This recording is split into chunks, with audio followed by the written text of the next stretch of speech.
As promised, we will now look at Berkeley's proof for the existence of God. After all that we have discussed so far, we are at last in a position to understand Berkeley's proof for the existence of God. The argument he offers depends on the metaphysical thesis Philonous believes he has satisfactorily established that sensible things are mere congeries of ideas. If so-called secondary qualities exist in the mind, and if there's no essential difference between primary and secondary qualities, then the qualities of things generally exist only in the mind. It follows remarkably enough, if Berkeley is right, that God exists.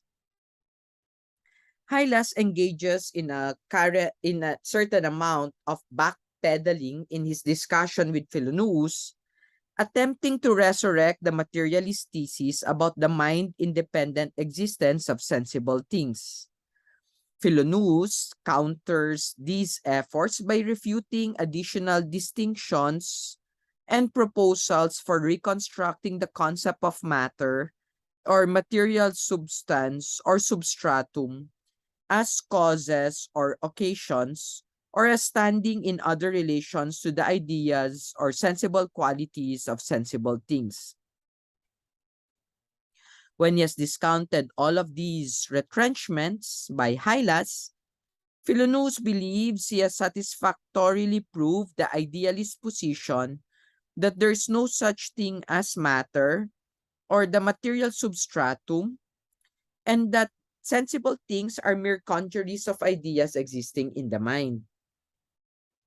Philonous reminds Hylas that materialism, as a result of its commitment to the existence of an unknowable, insensible material substratum underlying or spread beneath the sensible properties of sensible things, rather than idealism in which all sensible things are directly and in principle completely knowable through their sensible experientiable properties, entails skepticism. The sense in which Philonous accuses Hylas of skepticism is not a suspension of belief in propositions that are widely conventionally accepted, but a commitment to the existence of an inherently uh,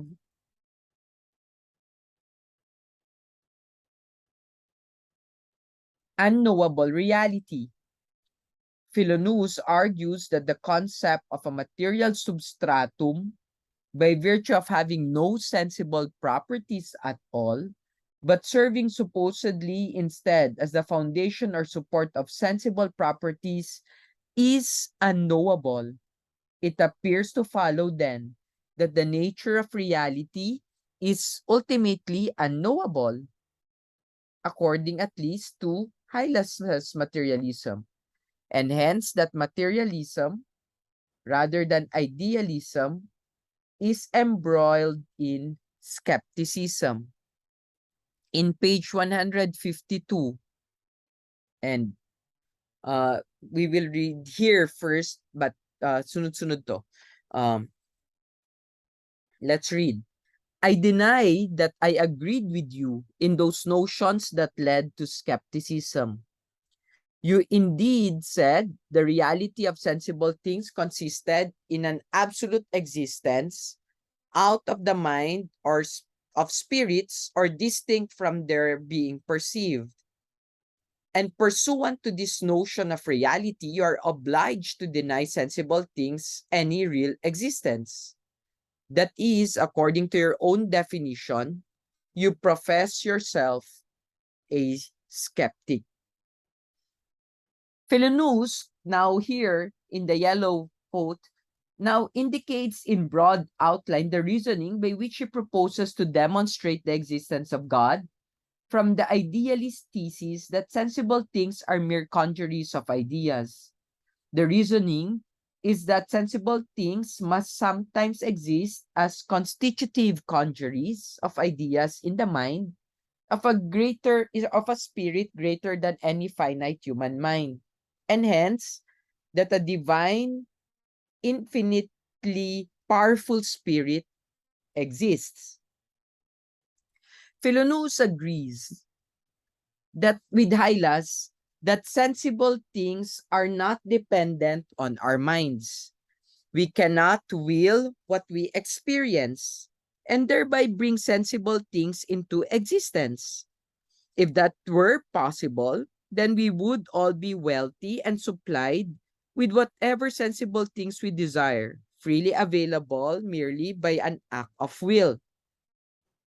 We know from experience, though, that sensible things are not subject to our wills in this way, and so we conclude that perception is passive, receiving information about whatever is there to be perceived, rather than creating sensible things as Hylas and Philonous both concur.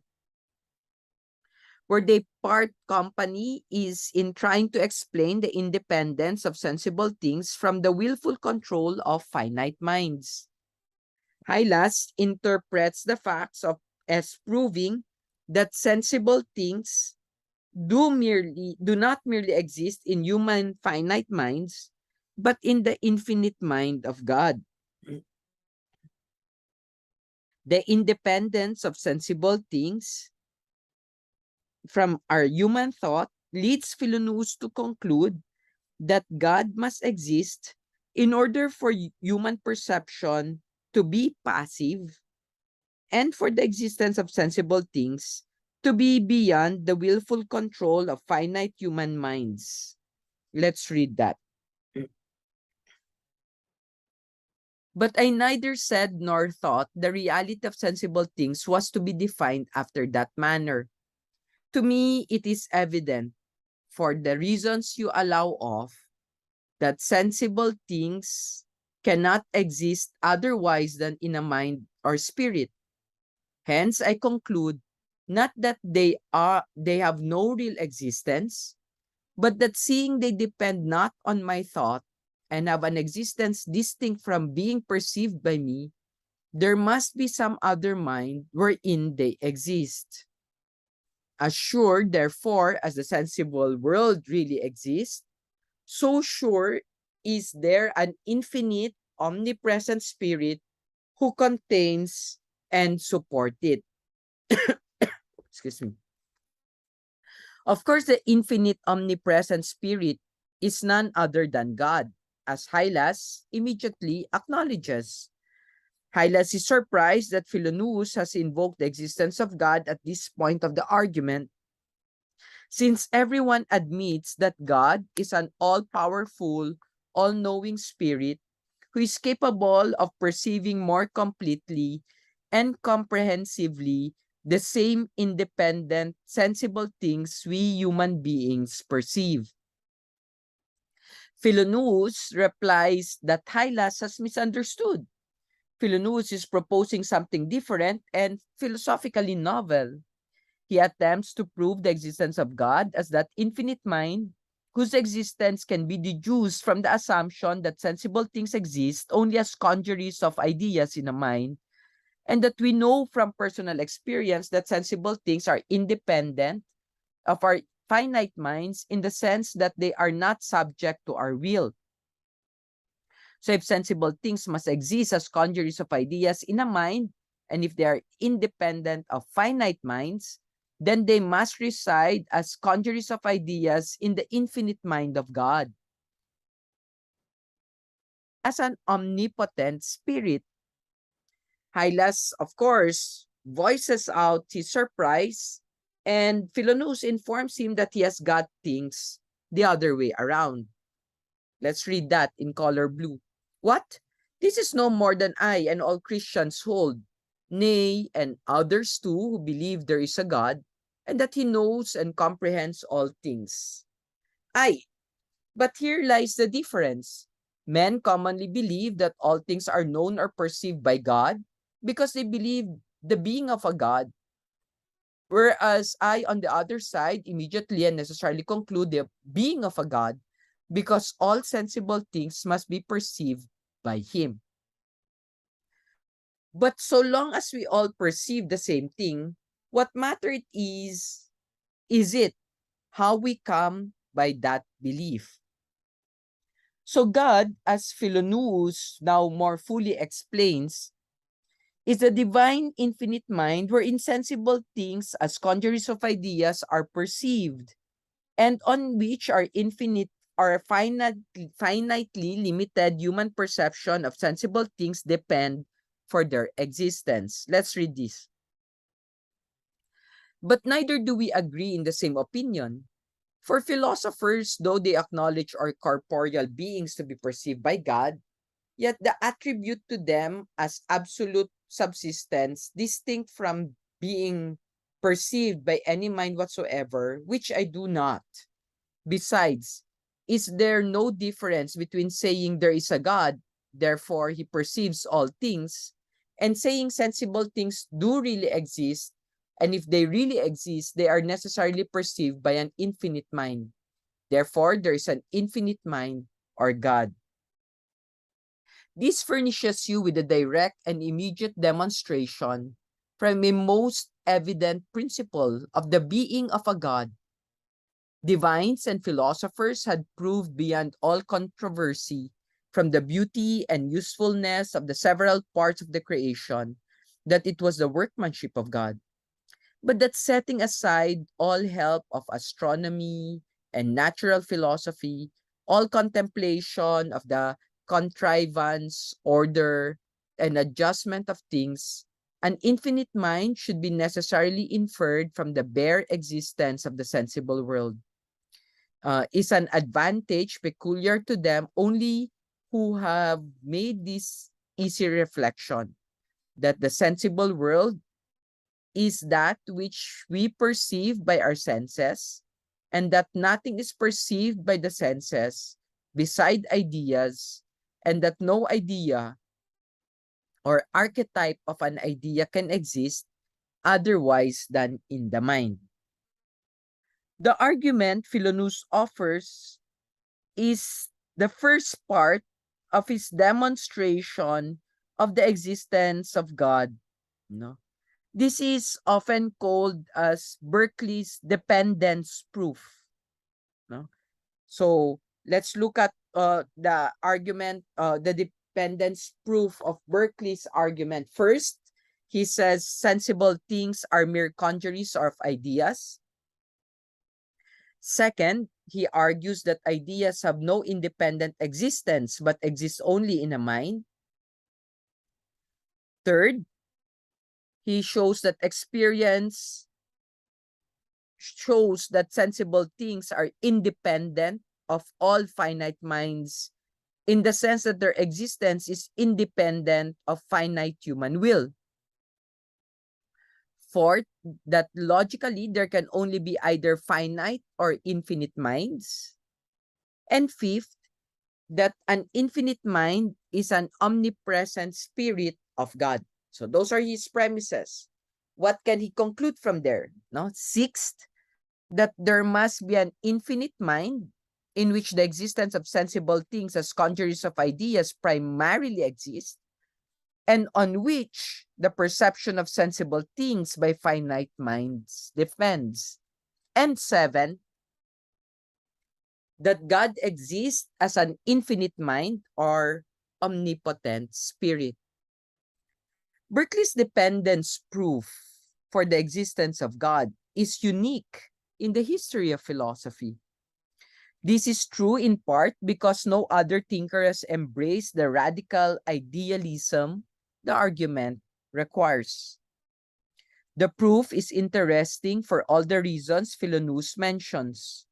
If it has truly been shown that sensible things exist merely as congeries of the ideas, and that ideas have no metaphysically independent existence but exist only in the mind, and if, furthermore, sensible things are independent of finite human minds, by virtue of being independent of human will, then there must exist an infinite mind, God, as Berkeley and Philonous contend, on which the existence of sensible things and the congeries of ideas in perception by which each is constituted ontologically depends.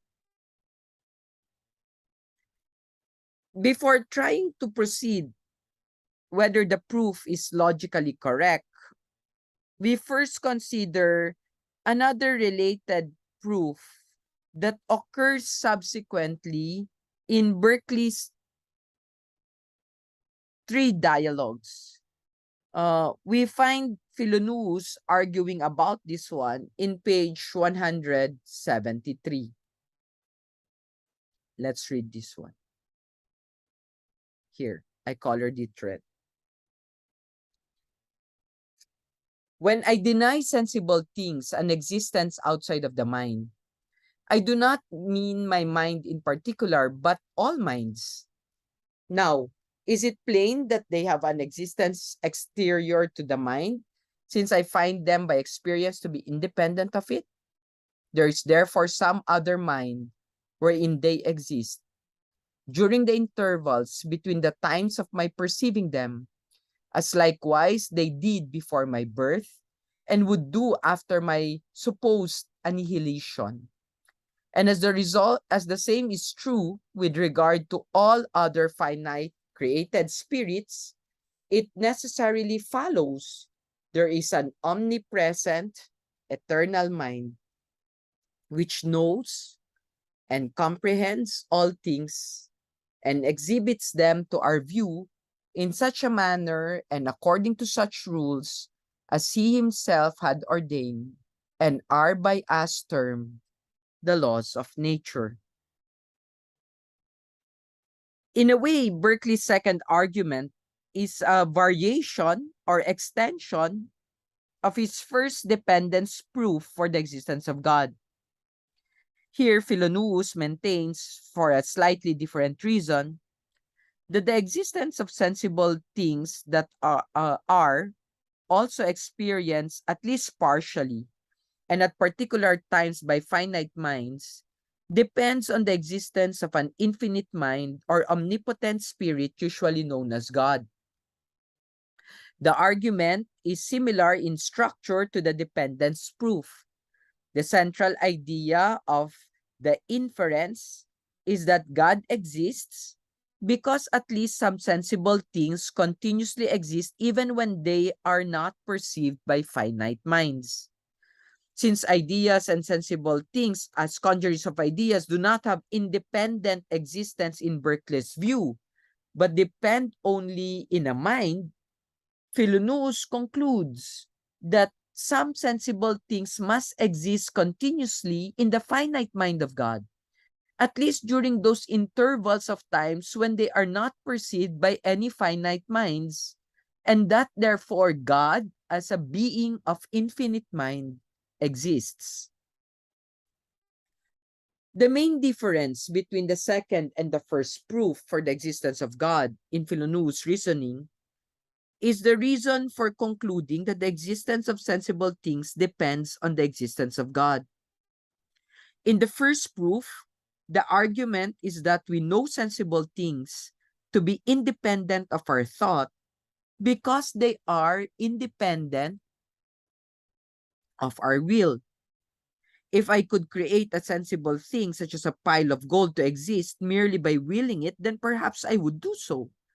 I try and I discover it doesn't work. Thus, I conclude that my ideas of sensible things are dependent on some source other than my own mind. If, however, sensible things are congeries of ideas that must exist in some mind, and if their existence is not dependent on my and on any other finite mind, then they must exist in an infinite mind, which is to say, in the mind of God. The second proof offers, therefore, a different reason for thinking that the existence of sensible things as congeries of ideas is not dependent on any finite mind, but must therefore once again be dependent for their existence on God's infinite mind. The justification is that we have good reason to think that sensible things continue to exist even when they are not being perceived by any finite mind. What is meant is something very commonplace. We suppose that when all perceivers exit the room, close the doors, shatter the windows behind them, then discounting perception by tiny unnoticed creatures such as mice or mites that might remain in the room, we do not suppose that the furniture and other objects in the room cease to exist as soon as we depart.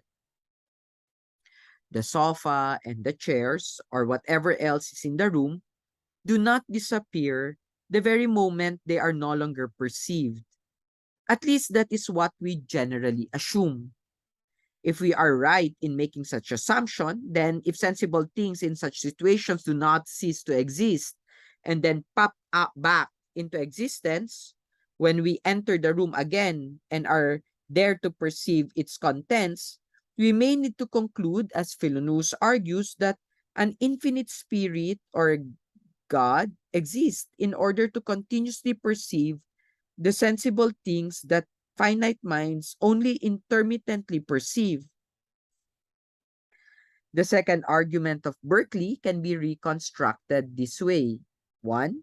Sensible things are mere congeries of ideas. 2. Ideas have no independent existence, but exist only in the mind. 3. Some sensible things continue to exist even when they are not being perceived by any finite minds. 4. Logically, there can only be either finite or infinite minds. And 5. An infinite mind is an omnipresent spirit or God. From those premises, we can now bring out 6. That there must exist an infinite mind that continuously perceive the sensible things as congeries of ideas that are only intermittently perceived by finite minds. And 7, that God exists as an infinite spirit or mind.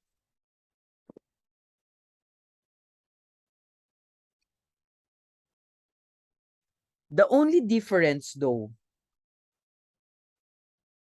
although it's a very important one between these Berkeley or Philonous argument and the first, is seen in number 3 and the conclusion, number 6. Assumption 3 provides a different reason for regarding the existence of sensible things that human finite minds perceive as dependent of on the existence of the infinite mind of God.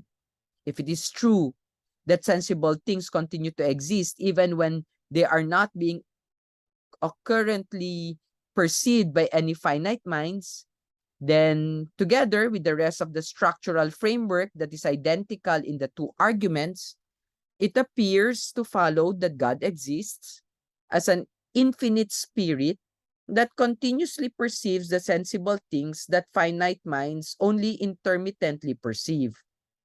The argument thus describes another way in which the sensible things perceived by finite human perceivers are dependent of the existence of God.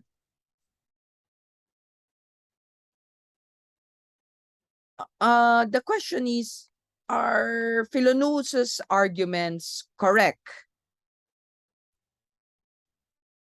Hylas does not inquire too critically into the conclusions Philonous defends. Perhaps because he's already persuaded of the religious truth that God exists and is prepared to accept a variety of philosophical justifications for the existence of God without deep reflection.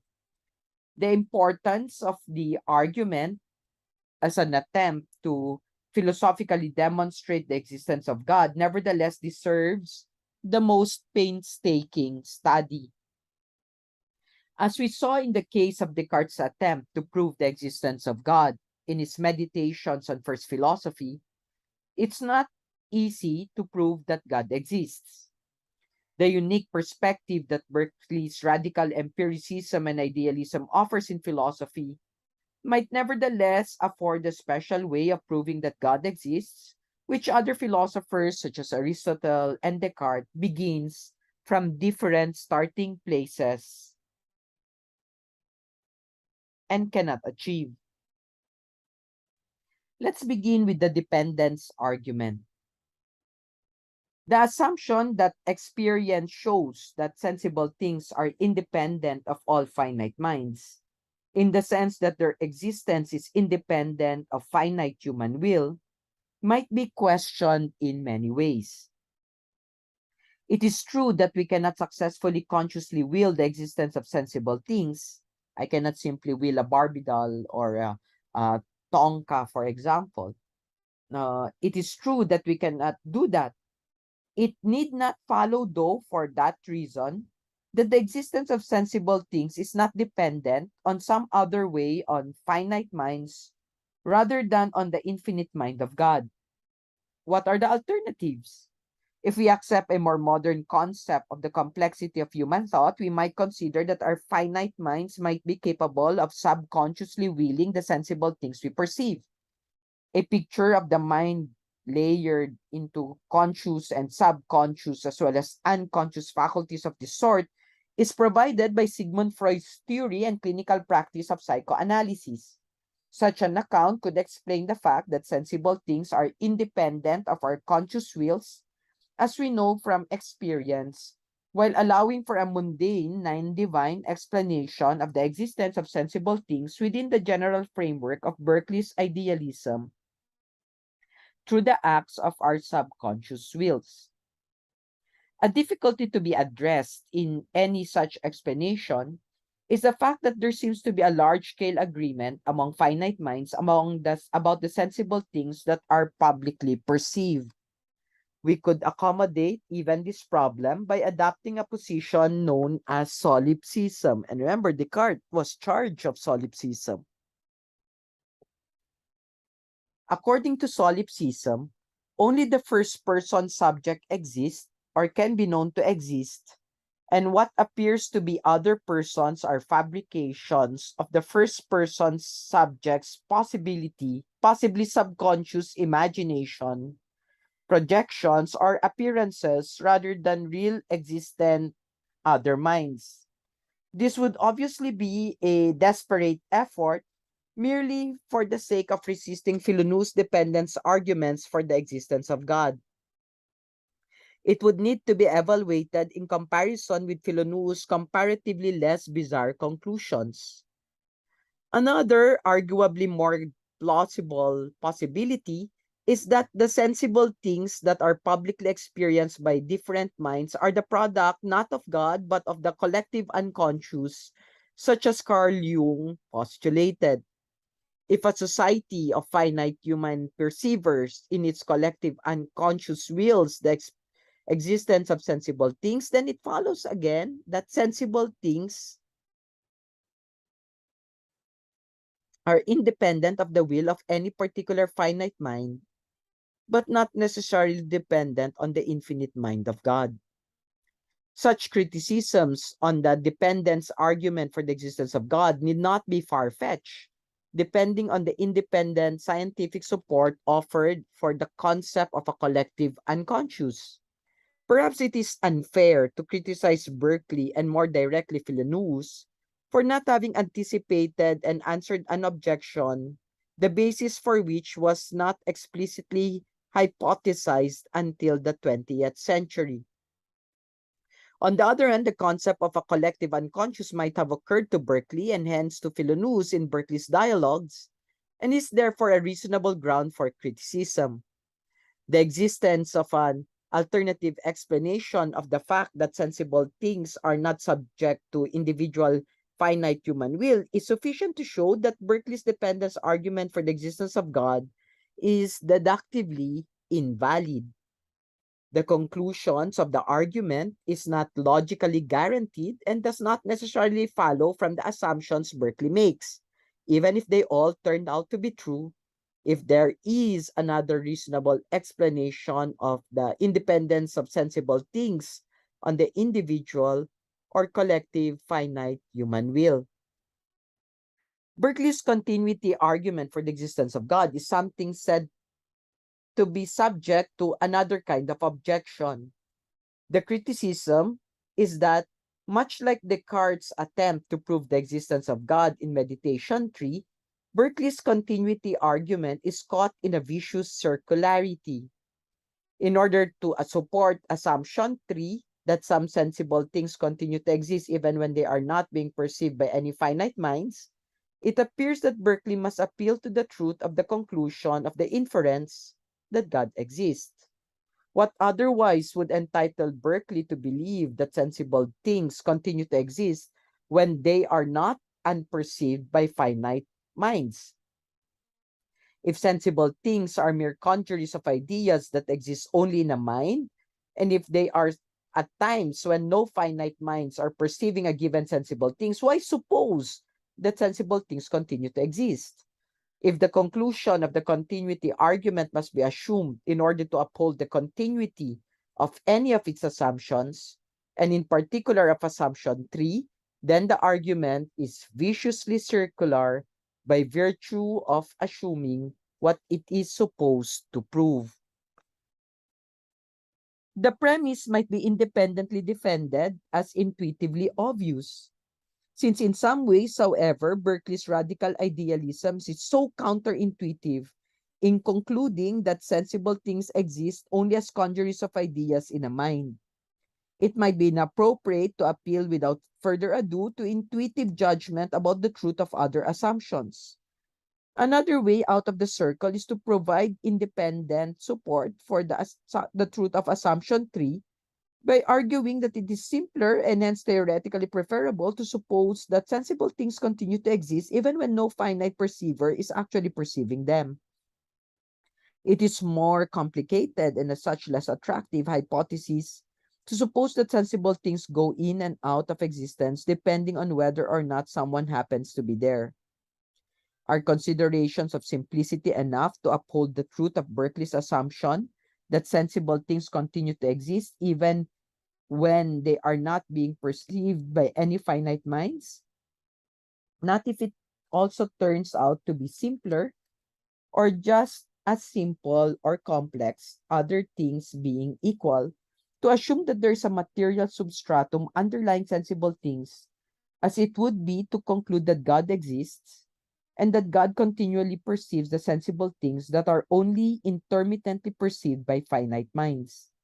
In that case, the simplicity of the assumption that sensible things continue to exist even when no minds are currently perceiving them is counterbalanced by equal or greater complexities in Berkeley's argument. So there remains at least one other suggestion for lending independent external support to Berkeley's third assumption, and thereby for extricating his continuity argument from circularity. We should take note first of the fact that all Berkeley absolutely needs in order to uphold the assumption is a good reason to believe that there exists at least one sensible thing that continues to exist even when it is not being perceived by any finite mind. A single example is all that is strictly required. It might then be possible to provide such an example that indicates a large class of similar cases, any of which would independently support the truth of assumption 3 without having to assume that God exists. So we might accordingly begin with the fact that all three-dimensional objects are such that if they have an outside surface, then they also have an inside. This proposition might be regarded as a necessary truth, an implication of what it means for something to be a three-dimensional object, or as a highly confirmed empirical truth about the three-dimensional objects we have experienced. As an example, we might consider again an apple, a typical three-dimensional object with an outside and an inside. The outside of the whole unsectioned apple might be perceived by the finite mind, even though no finite mind currently perceives the inside. Suppose that an apple is sectioned, the inside immediately perceived, and then closed up again so that only the outside is perceived. Afterwards, the sections can be separated and inside again immediately perceived. The question is whether, in following Berkeley's principle, the inside of the apple continues to exist between those times when it is immediately perceived as an apple, is repeatedly open for inspection and reclosed. It seems reasonable to conclude that an apple has an unperceived inside that continues to exist as a sensible thing, even when only its outside or exterior surface is perceived. At least it appears that we are justified in believing this during those intervals of time when the apple halves are closed up and only the outside is immediately perceived. If so, then there is a good reason backed up by positive, reliable, inductive evidence that the inside of the apple immediately perceived when the apple is cut open and examined continues to exist unperceived by any finite mind when the sections are close together and only the outside or exterior surface is perceived. Since the inside of the apple, by hypothesis, is not actually immediately perceived by any finite mind when the halves are closed. Assumption 3, therefore, in Berkeley's continuity argument can be independently justified without simply assuming the existence of God. This is not to say, though, that Berkeley and Villeneuve have satisfactorily proved the existence of God. At most, even if it is correct, the Apple defense only preserves the continuity argument against circularity objection. There are other difficulties in Berkeley's idealism, especially concerning the main question of whether sensible things are mere congeries of ideas existing only in the mind. If the truth of Berkeley's anti-materialism as a whole remains open to doubt, then to that extent, so does the soundness of Berkeley's continuity argument. Even if either the dependence or the continuity argument in Berkeley's dialogue is correct, still does not follow that God exists in anything like the sense that God is understood in the traditional religions, including Berkeley's own Irish Anglican Church. At most, it follows that at least one divine thinker exists, but not necessarily the single, all-powerful, all-knowing God. For all that the dependence and continuity argument show, there might be many gods. Nor does it follow from either Berkeley's proof that the infinite spirit, on whose perception the existence of the all sensible things depend for their existence and continuity, is anything like the God worshipped by religion as perfectly benevolent, perfectly good, or having a moral nature. Berkeley's God, whose existence is supposed to be proved by the dependence and continuity arguments, is only a perceiver of the sensible properties usually associated with the nature of God. So this is an appropriate point at which to consider the age-old question. If a tree falls in a forest and there's no one there to hear it, does it make a noise? The question sums up the dispute between idealism and materialism in a nutshell. If a falling tree makes a noise even when no one is there to hear it, then it appears that materialism and the mind independence of sensible things must be true.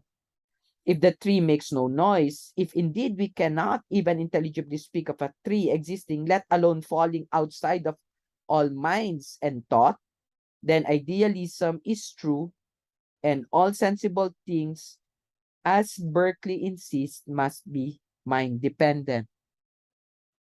The standard answer that have been given suggests that if a tape recorder were left in the woods when the tree falls, then it would record the sounds made in the absence of any immediate perceiver. This is a reasonable but inconclusive response to the real philosophical difficulty. The evidence of the tape recorder is certainly to be less than decisive because if the existence of unperceived things generally is in doubt, then we cannot simply assume that the tape recorder continues to exist along with the falling tree when there is no perceiver to perceive the objects in the woods. We would then have no way to know for sure in the absence of perceivers present on the scene when the tree falls, whether the sound that the latter appear on the tapes recorder's tapes are evidence of something that happened when no perceiver was there. Because we cannot know whether the tape recorder and its tape existed during that time, let alone what might have caused the sound it contains. Berkeley and Filonou's solution to the question of whether a tree falling in the forest makes a noise when there's no one there to hear it is that there is always someone there to see and hear the tree if it falls. God, as an omnipotent spirit in Berkeley's conception, is always in the woods to perceive what happens to the tree, even when no finite minds are present to perceive its fate. A tree falling in a forest when there are no finite minds there to experience it makes a noise in God's infinite mind. If Berkeley is right, then God's infinite mind perceives all the sensible properties of things that enter into into their complete individuating conjuries. God perceives all sensible things in all their dimensions, at all magnifications, their insides and outsides,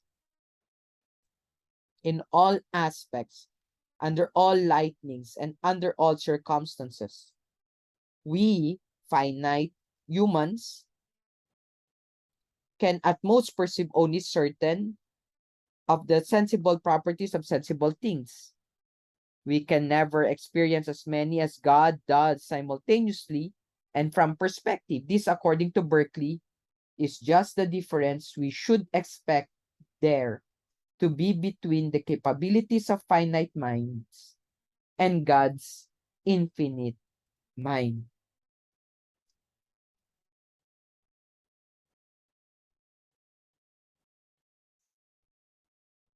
You are grouped following the grouping that Canvas will make. And you have to answer first, you have to outline to me the two proofs of existence of Berkeley. Uh, I know I said it already a while ago in terms of numbers, 1, 2, 3, 4. So listen to it again, try to reconstruct. And after you have reconstructed the two arguments, please answer these questions for me. Or, sorry, answer this question for me. One, well, this is the only question anyway. Does Berkeley successfully prove the existence of God? No, so answer in the groupings. Does Berkeley successfully prove